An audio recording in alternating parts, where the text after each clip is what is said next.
আসসালামু আলাইকুম।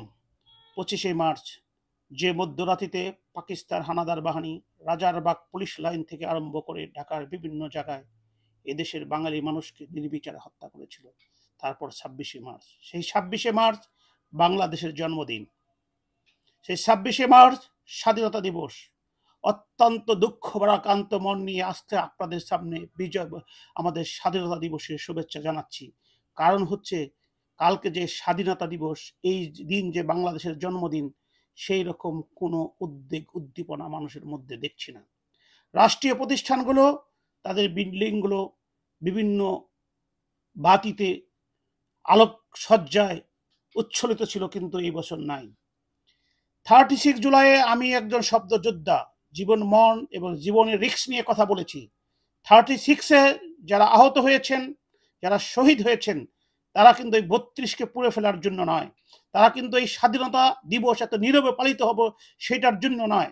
তারা কিন্তু ওই 71-এর যারা বাংলাদেশের বিপক্ষে ছিল, বাংলাদেশের মানুষের বিপক্ষে ছিল, তাদেরকে সামাজিক রাজনীতিভাবে প্রতিষ্ঠিত হওয়ার জন্য জীবন দেয়নি। তারা জীবন দিয়েছে, তারা আহত হয়েছে একটা ফ্যাসিস্ট যারা মুক্তিযুদ্ধকে লিজ হোল্ডার হয়ে ব্যবহার করে, বঙ্গবন্ধুকে ব্যবহার করে প্রতিনিয়ত মানুষকে অন্যায় অত্যাচারের মধ্যে রাখছে, দেশের টাকা পাচার করে বিদেশ পাচার করে দিয়েছে, মানুষকে হিয় প্রতিপন্ন করেছে।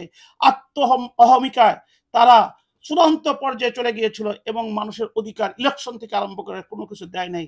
সেই বৈষম্যর বিরুদ্ধে এই 36 জুলাই শহীদরা শহীদ হয়েছেন এবং আহত হয়েছেন। কিন্তু লক্ষ্য করা যায় সেই তদবির বাণিজ্য নেমে সেই শহীদদের রক্তের সাথে বেইমানি করে এই আহতদের এখনো চিকিৎসার ব্যবস্থা না করে বরং আমাদের মুক্তিযুদ্ধকে প্রতি মুহূর্তে হেয় প্রতিপন্ন করে যাচ্ছে। আজকে ইন্টারিম গভর্নমেন্টকে প্রশ্ন করতে চাই, আপনি জাতির উদ্দেশ্যে স্বাধীনতা দিবস এবং ঈদের শুভেচ্ছা জানিয়েছেন, কোথায় আজকে স্বাধীনতা দিবসে উদ্দীপনা? কেন আপনি মানুষের মধ্যে স্বাধীনতা দিবসের যদি উদ্দীপনা যদি জাগাতে না পারেন, তাহলে আমাদের এই শহীদদের 30 লক্ষ শহীদ, 2,67,000 মা বোনের ইজ্জতের বিনিময়ে যে বাংলাদেশ আপনি ইন্টারিম গভর্নমেন্টের চিফে সারা পৃথিবীতে আপনি সম্মানের সহিত সম্মান আরো বৃদ্ধি করতেছেন, সে জবাবদিহিতা কে দিবে? অত্যন্ত দুঃখ এবং ভারাক্রান্ত মনে আপনাদেরকে বলতে চাই, এই ধরনের স্বাধীনতা দিবস উদযাপন অ্যাটলিস্ট আপনাদের কাছ থেকে আশা করি নাই।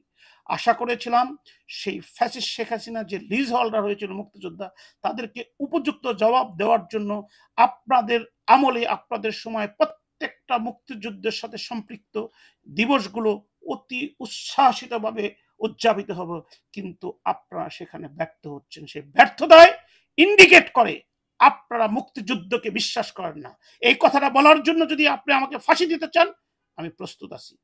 তারপর সবাইকে বলবো, যারা মুক্তিযুদ্ধে শহীদ হয়েছেন, শহীদ হওয়ার আগে তাদেরও মা ছিল, ভাই ছিল, বোন ছিল, এমনকি প্রেমিক ছিল।